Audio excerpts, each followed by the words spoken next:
Friends मेरी अज की video रहेगी डायलॉग राइटिंग बारे। डायलॉग राइटिंग जो पिछले साल के पेपर के आया होया है उन्होंने मैं ट्रांसकोड कर रही हाँ। तो लिखिया की आएगा पेपर के घबराना नहीं है देख के। Transcode the following passage into dialogue. ठीक है जी, ट्रांसकोड करना है पैसेज नूं, प्रोज का पैसेज है उन्होंने डायलॉग के तो डायलॉग मैं पढ़ रही हाँ। Methyl suddenly uttered a cry. तो मिथाइल ने की है पहला चीक मारी, तो असी चीक वाला है ना डायलॉग बनाना है। She no longer had a necklace round her neck. तो वो गले दे विच चीक मार के उन्हें की किया कि मेरे गले दे विच जो नेकलेस सीगा, हार सीगा, वो नहीं है। हर husband demanded what the matter was with her, कि ਉਹਦੇ ਨਾਲ की गल है, की हो गया, वाई आर यू क्राइंग, है ना। She turn distractedly towards him, तो वो वाल टर्न कर दी है। She cried that she had lost madam Forestier's necklace. तो चिल्लाती है कि मैं नेकलेस गुआ बैठी हाँ। He stood up bewildered and asked how it was possible.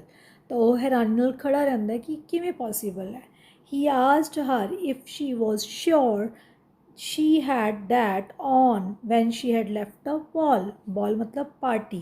the party थी जो सी की ਉਹਦੇ ਕੋਲ सी। she said she felt that in the vestibule of the minister's house मतलब मेन हॉल। वेस्टिब्यूल मतलब मेन हॉल। बेटा मान लो ਤੁਹਾਨੂੰ कोई वर्ड समझ नहीं आ रहा, डोंट गेट टेंस्ड। तो नहीं समझ आ रहा नो प्रॉब्लम, तो तुसी डायलॉग बना दो सिंपली उस शब्द ਨੂੰ ਉਵੇਂ एज इट इज़ लिख दो। ठीक है जी। तो मेन हॉल ਦੇ ਵਿੱਚ ਜੋ ਮਿਨਿਸਟਰ ਦੇ ਘਰ ਦੇ ਵਿੱਚ ਰਹਿ ਗਿਆ, he said that if she had lost it in the street, ਕਿ ਤੁਸੀਂ ਇਹਨੂੰ ਗਲੀ 'ਚ ਗਵਾਇਆ ਹੈ। They should have heard that fall, ਤੇ ਜੇ ਗਲੀ 'ਚ ਡਿੱਗਿਆ ਹੁੰਦਾ ਤਾਂ ਸਾਨੂੰ ਉਹਦੀ ਆਵਾਜ਼ ਸੁਣੀ ਹੁੰਦੀ। He was sure that must be in the cab मतलब टैक्सी ਦੇ ਵਿੱਚ ਹੋਏਗਾ। शी एग्रीड, तो कहते येस हाँ भी उत्थे होएगा। And she asked if he had taken the number, कि उन्हें नंबर लिया है। He said he had not asked if he had noticed it. ठीक है, लैट्स डू द डायलॉग। मैं कुछ डिफरेंटली प्रिपेयर किए, अपने वालों कोशिश की कि तुहानूं समझ आ जाए। ध्यान नाल देखो बेटा, देखो पहला डायलॉग है ना। तो फर्स्ट अगला है मैथाइल्ड uttered uh suddenly uttered uh cry.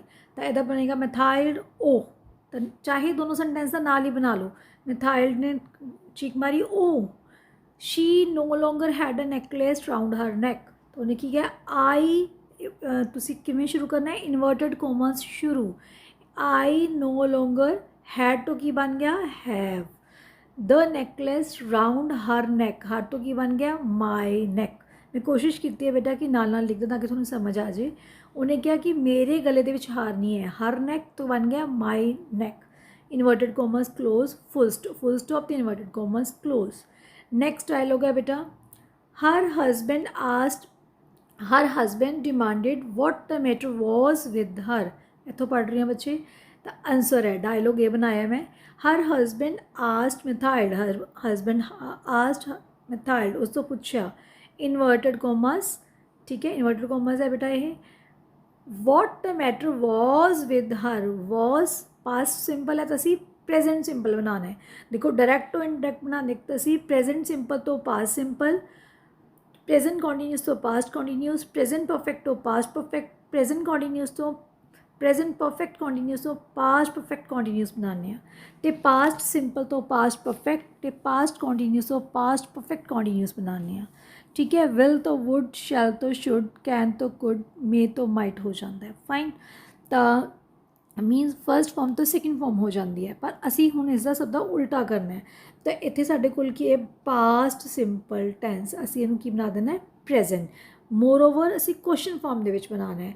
What is the matter with, इत्थे लिखा हुआ है हर, तो उन्हें पूछा तेरे नाल की गल है, with you, question mark inverted Comus close. Question mark नहीं बोलना, इन्वर्टेड कोमा क्लोज करनी नहीं बोलने, इन्वर्टेड कोमा लगानी नहीं बोलनी। ठीक है। थर्ड डायलॉग, शी क्राइड, वो चिखी, that she had lost madam Forestier's necklace, कि मेरे तो गुम हो गया। She cried inverted comma start. ठीक है, शी हैड लॉट, तो असी शी ये अकॉर्डिंग बनाना है। तो शी तो की बन जाएगा I had lost, past perfect असी की बना देता present perfect. Have lost madam Forestier's necklace, inverted comma close, full stop लगा के inverted comma close. Next dialogue है ही स्टूड अप विल्डर्ड, मतलब वो हैरानी नाल खड़ा रहा। And asked how it was possible, he stood up bewildered and asked, या ही bewilderedly, ही bewilderedly मतलब हैरानी नाल पुछया, आस्क्ड। तो ਅਸੀਂ ਬਣਾਉਣਾ ਹਾਊ ਇਟ ਵਾਜ਼ ਪੋਸੀਬਲ, ਤਾਂ ਕੁਐਸਚਨ ਫॉर्म ਦੇ ਵਿੱਚ ਪ੍ਰੈਜ਼ੈਂਟ ਤੋਂ ਪਾਸਟ ਬਣ ਜਾਏਗਾ।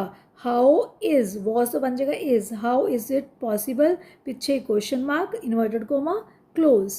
नेक्स्ट डायलॉग है he asked her if she was sure she had dat on when she had left the ball। तो उन्हें पूछा he asked her inverted comma start if she was sure, was मतलब was तो is है माता अगे लगेगा। आर शी तो की बन जाएगा you, are you sure you have this on when you have left the ball, you had left तो बन जाएगा has left, you has left the ball, ball means dance party. Next dialogue बेटा, she said she felt that in the vestibule of the minister's house, vestibule मतलब ਅਸੀਂ ਜੋ main ਹਾਲ ਸੀ ਉਹਨਾਂ ਦੇ dance ਦਾ, ਮੈਂ ਉੱਥੇ ਇਹਨੂੰ ਨੋਟਿਸ ਕੀਤਾ ਸੀ। ਤਾਂ ਉਸ ਤੋਂ ਬਾਅਦ ਨੈਕਸਟ ਹੈ she said, डायलॉग किमें बनेगा inverted comma start, invert comma नहीं भूलनी। she felt, she तो की बन जाएगा ਇਹਦੇ अकॉर्डिंग आई, मैं। felt तो सेकेंड फॉर्म है, सेकेंड फॉर्म तो की बन जाएगी first form, I feel this that this and the vestibule of the minister's house, full stop inverted comma close। ठीक है। नेक्स्ट डायलॉग है बेटा, नेक्स्ट डायलॉग के विच आएगा he said that if she had lost it in the street they should had heard the fall। he said inverted comma start if she had lost, जे उन्हें उत्थे गवाया हुंदा, she had lost past perfect। Have you lost it in the street, बेटा third person है ही she it, तो change नहीं कर रही मैं, इट है चेंज नहीं कर रही। In the street we they should have heard the fall, they तो की बन जाएगा we should, we shall have, should have तो shall have heard the fall, full stop question mark inverted commas close. Have you lost it in the street we shall have heard the fall, जे असी उत्थे गवाया हुंदा तां असी उहदी आवाज़ सुनी हुंदी। नेक्स्ट डायलॉग बेटा, नेक्स्ट डायलॉग दे विच है he was sure that must be in the cab, तो श्योर सी वो कित्थे होएगा कैब दे विच, कैब मतलब जिस कैब दे विच वो आए हैं taxi they which. She agreed and asked if he had taken the number, he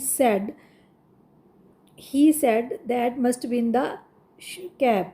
I am sure, he was sure तो ही वॉज तो की बन गया आई, वॉज तो की बन गया am, sure this must be in the cab. She agreed मतलब उन्हें क्या, हाँ शी एग्रीड, शी सेड, ये वाला डायलॉग नेक्स्ट है। She agreed inverted comma start yes in exclamation sign if he had taken the number, have you taken the number, if he had taken तो बन जाएगा हैड अगे आ जाएगा, had तो बन जाएगा has have, yes have you taken the number question mark inverted commas close. Last dialogue बेटा, he said he had not asked if he had noticed it, he said inverted commas start I have not, तो कहती मैं नहीं, मैं नहीं लिखता, I have not full stop have you, if she had noticed it have you noticed it, has have तो की बन जाएगा, हैड तो की बन जाएगा हैज़ हैव शी तो बन जाएगा यू, कि तुसी नोट किया है have you noticed it question mark inverted comma close. तो होप बेटा मैं थोड़ा कुछ क्लियर कर पाई हाँ, तो किस तरह पर्सन चेंज करना है, किस तरह टेंस चेंज करना है। ठीक है, असी इनडायरैक्ट तो डायरैक्ट स्पीच बनानी है, तो ध्यान नाल बेटा ये एग्जाम दे विच करके आना है, घबराना नहीं है, सेंटेंस कोई भी छड्ड के नहीं आना। ठीक है, सब कुछ नोट होंदा है पेपर चैकिंग टाइम, थोड़े इन्वर्टेड कोमास, थोड़े क्वेश्चन मार्क, थोड़े डायलॉग्स, थोड़ा टेंस सब नोट होंदा है। तो प्लीज़ डोंट लीव, इस तरीके नाल वधिया तरीके नाल तुसीं डायलॉग बना के आओगे, आई एम श्योर तुसीं कल्ले आंसर लिखने इत्थे प्रॉपर परफेक्टली। ठीक है, तो जिस तरह मैं तो सिर्फ मैं सेंटेंसिस तां लिख रही थी ताकि तुहानूं समझ आ जाए कि this is a indirect speech, this is a direct speech, this is indirect, this is direct, तो तुहानूं समझ आ जाए नाल नाल लिखे तो। ठीक है, thank you, all the best, God bless you.